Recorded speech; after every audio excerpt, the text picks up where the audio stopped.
o livro que respira entre o invisível e o escrito. Há livros que informam, livros que ensinam e livros que transformam. Mas há um livro que vive, um livro que sussurra verdades escondidas nas entrelinhas, que oculta sabedoria em códigos antigos, lendas disfarçadas e nomes esquecidos. Esse livro é a Bíblia, mas não a Bíblia que se lê apressadamente em cultos ou missas. Falo de outra Bíblia, a que pulsa por trás dos véus da tradução, a que carrega os segredos de um tempo anterior à teologia, anterior à igreja, anterior ao próprio tempo, a Bíblia dos iniciados, dos que buscam além da fé, além do dogma. Hoje, você será conduzido por essas trilhas ocultas, e o que verá não será simples, nem seguro. Você está prestes a abrir as páginas invisíveis do texto mais influente da humanidade. A criação e o conselho celestial, Elohim, o Deus plural. A primeira palavra da Bíblia, Bereshit, já contém um universo inteiro de interpretação. Traduzida como no princípio, ela esconde códigos numéricos, cabalísticos, que indicam o início de tudo e o fim do nada. Mas logo no segundo termo, nos deparamos com um enigma milenar, Elohim. Essa palavra é plural, literalmente, deuses. E ainda assim, a frase segue com verbos no singular. Como pode o sujeito ser plural e o verbo singular? Estaria a Bíblia indicando um Deus único em essência, mas múltiplo em manifestação? Ou seria o resquício de uma teologia anterior ao monoteísmo de Israel, um eco do antigo Oriente Próximo, onde divindades criadoras atuavam em concílio, como os Anunnaki da Mesopotâmia ou os Neteru do Egito? E então vem a frase mais provocadora: façamos o homem à nossa imagem. Com quem Deus estava falando? Com anjos? Com outros Elohim? Ou consigo mesmo em múltiplas formas? O homem seria, então, o reflexo de várias naturezas divinas combinadas? Será por isso que carregamos dentro de nós a luz e a escuridão? 2. A serpente do Éden.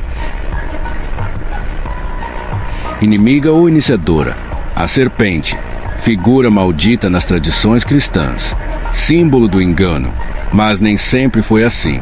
Nas antigas culturas que cercavam Israel, a serpente era símbolo de sabedoria oculta, cura, renascimento. No Egito, ela era a deusa Vadid, guardiã do conhecimento. Na Índia, ela é Kundalini, a energia divina que sobe pela espinha, despertando a consciência. Então, por que, na Bíblia, ela surge como vilã?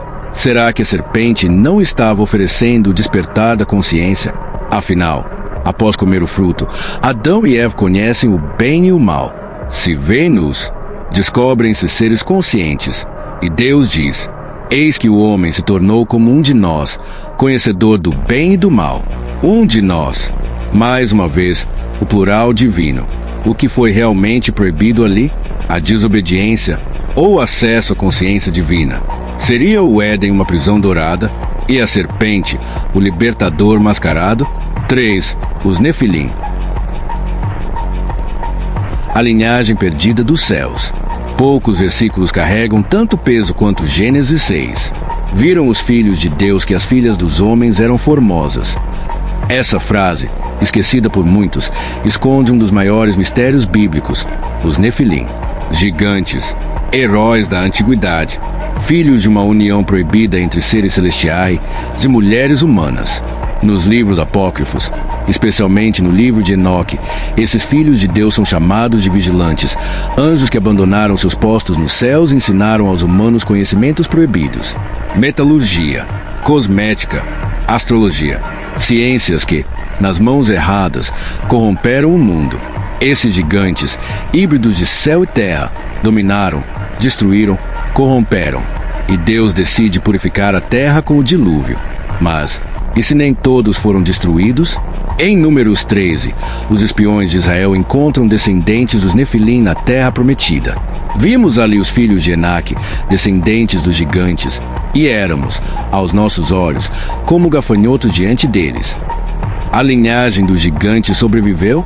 E mais, seriam essas criaturas os ancestrais mitificados dos deuses pagãos? Seria o Olimpo, o panteão nórdico ou os deuses astecas, ecos distorcidos dos Nefilim? 4. Melquisedeque, o sacerdote sem origem. Em Gênesis 14, aparece um personagem que desafia toda a lógica, Melquisedeque.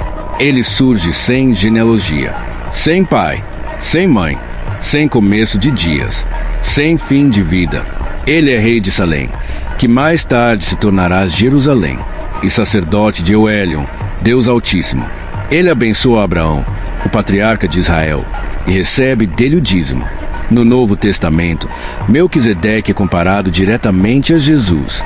Mas quem, ou que, é Melquisedeque?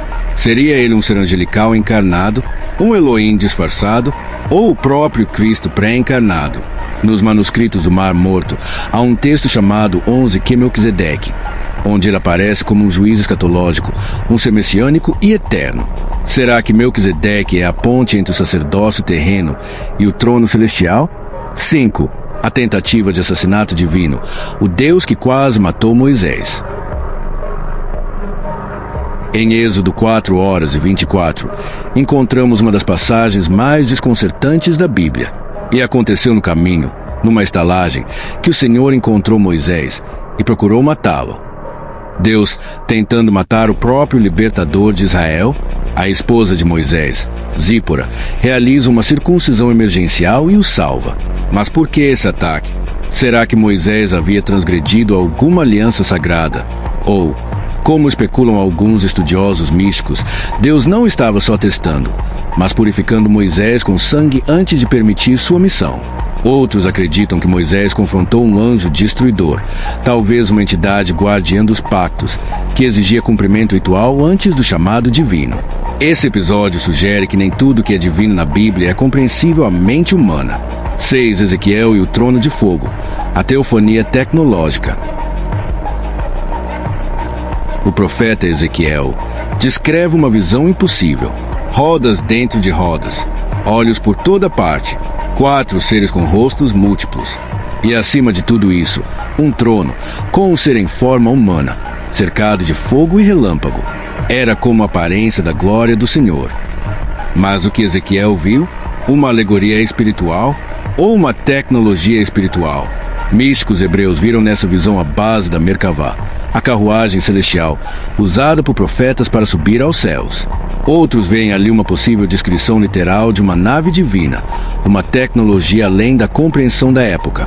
Seria Ezequiel o primeiro abduzido sagrado, ou escolhido para revelar uma forma de ascensão que mistura matéria e espírito. 7. O Apocalipse, o livro que se lê de dentro para fora. O Apocalipse de João é mais do que uma profecia. É um manual oculto de transmutação espiritual. O número 7 aparece repetidamente. 7 igrejas, 7 selos, 7 trombetas, 7 taças. 7 é o número da perfeição divina. As bestas, os dragões, os tronos e os anjos, todos compõem uma simbologia complexa que descreve a batalha eterna entre o espírito e a matéria. Mas e se o Apocalipse for mais do que futuro? E se ele for um código interno? E se as pragas, os julgamentos, os selos forem estágios da transformação da alma humana, que atravessa guerras internas antes de ser redimida? A nova Jerusalém seria, então, o estado de consciência restaurado, o Éden reencontrado, agora não como jardim, mas como cidade de ouro e luz. Epílogo, o chamado ao mistério. A Bíblia não é só um livro, é um portal, um espelho para o espírito, uma chave para a alma. Entre seus versículos se escondem mistérios que poucos ousam buscar, porque a verdade cobra um preço. Ela exige desapego, coragem, intuição. Mas para quem aceita o chamado, a Escritura se abre como um livro vivo, que respira, que revela, que transforma. E agora que você já viu os véus se abrirem, resta uma pergunta: você está pronto para abrir o próximo selo?